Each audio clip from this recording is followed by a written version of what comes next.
সাংবাদিকের ওপর হামলা হয়েছে, মারধর করা হয়েছে, মোবাইল ব্যাংকে দেওয়া হয়েছে।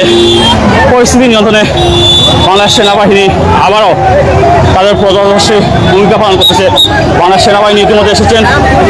এখানে যে বিশৃঙ্খল পরিস্থিতি, উশৃঙ্খলাময় পরিস্থিতি তৈরি হয়েছিল, এখানে তারা ছাত্র নামে অছাত্র কাজ করতেছে, সাংবাদিককে হামলা করেছে, তারা পরিচয় দিচ্ছে তারা ছাত্র ওই আওয়ামী লীগকে পিটিয়েছে, সাংবাদিকও পিটাবে, তারা মূলত আগ্রাসী ভূমিকা পালন করছে। আমরা এখানে দেখাই সাংবাদিকের হামলা হয়েছে। এখানে সেনাবাহিনীর কাছে আমরা দেখি এখানে পরিস্থিতি কি হয়েছে। ঢাকা যাবে, কেউ যাবে ওখানে, ইটালি যাত্রী 2 জন আছে এখানে, তারা ইটালিতেও যাবে। অনেক মহিলা আছে, ডাক্তারের মতিন সাহেবের রোগী, আমি যে গাড়িতে আছি ওইখানে মতিন সাহেবের এক বাচ্চা মহিলা এবং আরও মহিলা যাবে। এইভাবে যে আমরা যারা প্রতীক আছি, আমাদের তো আটকাইয়া কোনো আন্দোলনের ভোগান্তি নাই এবং ক্ষয়ক্ষতি করি, অনেকের লাইফের সমস্যা আছে, মিডিল ইস্টের তার ফ্লাইট আছে। আমরা এখন অবস্থান করছি ফুলবাড়ি ইউনিয়ন অফিসের সামনে। এখানে সেনাবাহিনী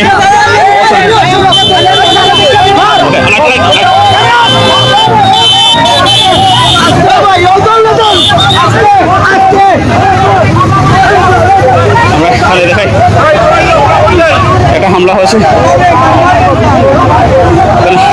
আমরা দেখাই ভাঙচুর করা হয়েছে। ছাত্র নামদারি একটা পরিবেশ সৃষ্টি করেছে। আমি কি আমার এই যা মানুষ আছে কেউ গেছে ভালো লাগেন না। আমার ওদের একটা রোগী লোকে ওদের শার্ট খুলিয়া উদলাগায় আটিরা আমি লিয়া দিতাম। আমি মহিলা আমার লোকে গাড়ি পাইছি রাস্তা। আমরা দেশের সিস্টেম হয়ে গেছে রাস্তা ব্লক করা। এগুলো তো আমরা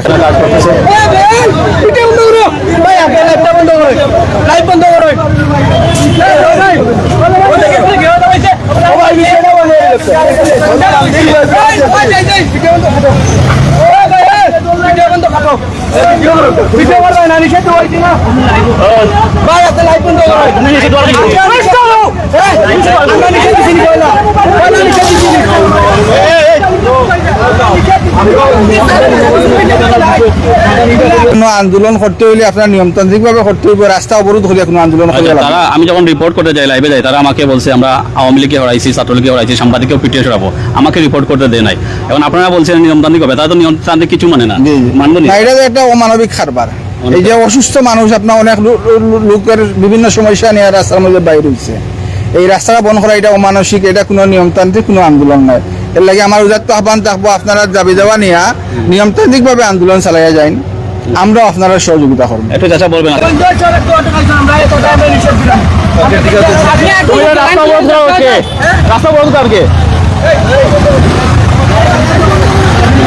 রাস্তা অবরোধ করেছে এরা ছাত্র। আপনারা দেখেন এরা ছাত্র না ছাত্র না সন্ত্রাসী, আপনারা মূল্যায়ন করেন। সেনাবাহিনীর 2টি গাড়ি ইতিমধ্যে অবস্থান করছে।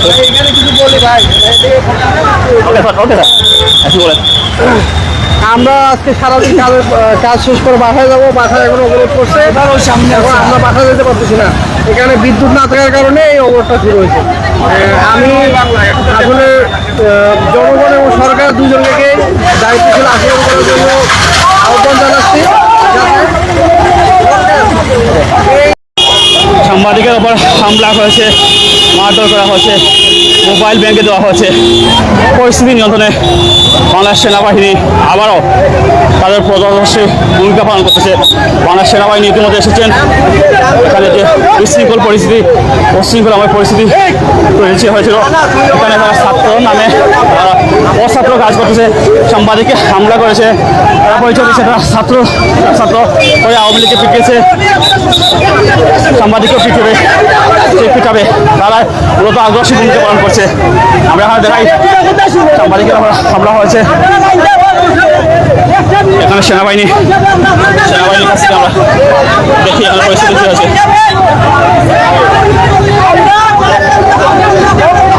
আমরা এখন অবস্থান করছি ফুলবাড়ি ইউনিয়ন অফিসের সামনে। এখানে সেনাবাহিনী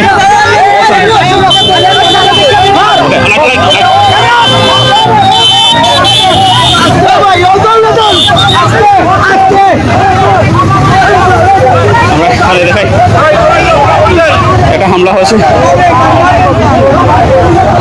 করা হয়েছে, আমরা দেখাই, ভাঙচুর করা হয়েছে। ছাত্র নামদারি একটা পরিবেশ সৃষ্টি করেছে। আসলে প্রতিকার কি জামু আছি প্রায় 2 ঘন্টা থেকে। এগুলো তো এই যে আমরা কিভাবে যাইব এয়ারপোর্টের ফ্লাইটটা মিছিল এটারই ফ্লাইট দেখেন অনেক ক্ষতিগ্রস্ত হয়ে যাব। তো এরা কি যুক্তি নেই এখানে রাস্তা অবরোধ করা? না এই যে তাই দাবি যাও তাহলে কারণ এটা তো নিয়মতান্ত্রিক আন্দোলন করতে হবে বা আপনার অফিসে গিয়ে যোগাযোগ করতে হবে। এই রাস্তা অবরোধ করিয়া মানুষ, অনেক মহিলা আছে ডেলিভারি মহিলা রাস্তার মধ্যে ডেলিভারি করে, অনেক রুগী অনেক অসুস্থ মানুষ আজকে রাস্তার মধ্যে কষ্ট করতেছে। আমি দেখছি কয়েকটা অ্যাম্বুলেন্স আটকাইল, যদি এই মানুষগুলা মারা যায় দায় খেয়ে নিব। এই জন্য এগুলো তো আমরা কেউ মানিয়ে আনতাম পারি না। আন্দোলন হঠাৎ তোমরা ওয়াবজাত যাও, ওয়াবজাতকে আন্দোলন করো, কারেন্টের আন্দোলন, অপল্লী বিদ্যুৎ আছে, ওয়াবজা আছে, অনেকে আন্দোলন করো। রাস্তা আমরা আটকাই রাখে জিম্মি, এটা জিম্মি করা আমরা, কিন্তু আমরা তো কিছু করতাম পারি না, বাধ্য আমরা এখন মানে উবাই অত সময় 2 ঘন্টা হয়ে গেল, পুলিশ আয় না, সেনাবাহিনী আয় না, দেশ কি দেখার অফিস হলেন? কিচ্ছু কইতাম পারি না আমরা তো। আমার এই বয়সে আমি তো 3 মাইল আটা লাগবো, আটতাম না। দেখতাম আমি যে পুলিশ আইসে নি বা কেউ আইসে নি, দেখার মতো সুযোগ আমার নাই। আমি 65 বছর বয়সে 3 মাইল আটিয়ে যাইতাম পারতাম না, নাকি আমি দেখলাম না, আমি কিচ্ছুই নেই। অর্থাৎ এখানে যারা আছেন তারা আসলে অনেকটা অসহায় হয়ে পড়েছেন। এখানে অসংখ্য মানুষ আমরা দেখাই তাদেরকে, তারা অসংখ্য মানুষ এখানে অপেক্ষা করতেছেন। মহিলারা আসলে বিভিন্ন বাসা বাড়িতে গিয়ে একটু পানি ওয়াশরুমে যাচ্ছেন, বাসা বাড়িতে গিয়ে বিভিন্ন জরুরি কাজ সারছেন, পানি খাচ্ছেন। রোগীগুলা আসলে অসহায় হয়ে পড়েছেন। সাংবাদিকে যেরকম ভাঙচুর করা হয়েছে, মোবাইল ভাঙচুর করা হয়েছে, হামলা করা হয়েছে, ঠিক তেমনিভাবে সাধারণ মানুষকে আসলে এগুলো তারা হামলা করছে। ঘটনাটি আমি যদি বলে থাকি গোলাপগঞ্জ উপজেলার ফুলবাড়ি ইউনিয়ন অফিস, যেটা সেই ইউনিয়ন অফিসের ঠিক সামনে তারা অবরোধ করে রেখেছে। মানে পুরো প্রায় 5-6 কিলোমিটার এলাকা জুড়ে তারা আসলে অবরোধ করে রেখেছে। একটা সশস্ত্র অবস্থান নিয়েছে তারা, তাদেরকে আসলে কোনোভাবে থামিয়ে দেওয়া সম্ভব হচ্ছে না, যেটা আমি হয়তো পারিনি, প্রশাসন কেন পারতেছে না, সেটাও আসলে একটা বোঝার বিষয়। আমরা প্রশাসন এখনো পর্যন্ত আমরা একটু জানার চেষ্টা করবো। ওকে আমরা একটু জানার চেষ্টা করবো, এখানকার যারা আছেন একটু জানার চেষ্টা করবো। এখানে তো অনেকক্ষণ হয়ে গেল আন্দোলন হচ্ছে, পুলিশ প্রশাসন তো পাশেই, তো বেশি দূর না, তারা কেন আসে না? জি, আসসালামু আলাইকুম। আসলে আমরা তো চারখাই অফিস করে আমরা বাসায় ফেরার জন্য বাসে আসার পরে হঠাৎ করে দেখলাম যে দীর্ঘ লম্বা লাইন। তো বাস থেকে তো কিছু প্রথমে বুঝে উঠতে পারিনি, নামার পরে লোকজনকে জিজ্ঞেস করলাম যে কি এখানে।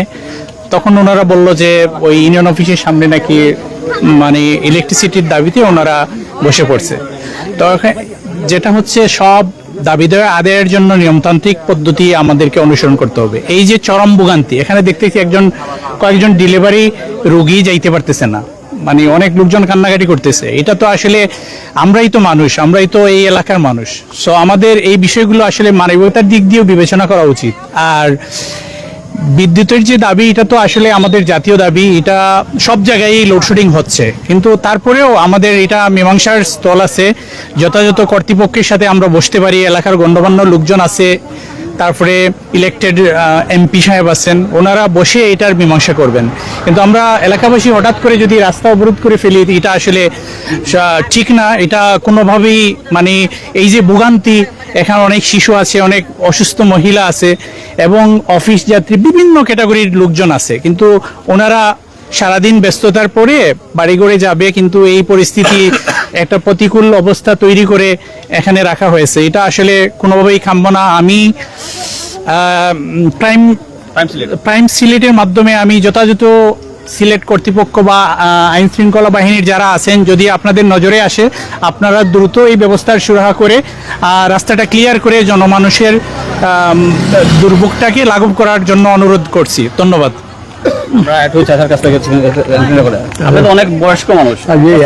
আমার বয়স 76 বছর রানিং হচ্ছে, এবং এইরকম এখানে যে রাস্তা যে 1 ঘন্টা 1.5 ঘন্টা থেকে যে বন্ধ আছে, এখানে তো এই এলাকার মানুষ নাই, এরা তো অনেক যোগীগঞ্জের মানুষ, বিয়ানীবাজারের মানুষ, ওরা কেউ যাবে লাইটে যাবে।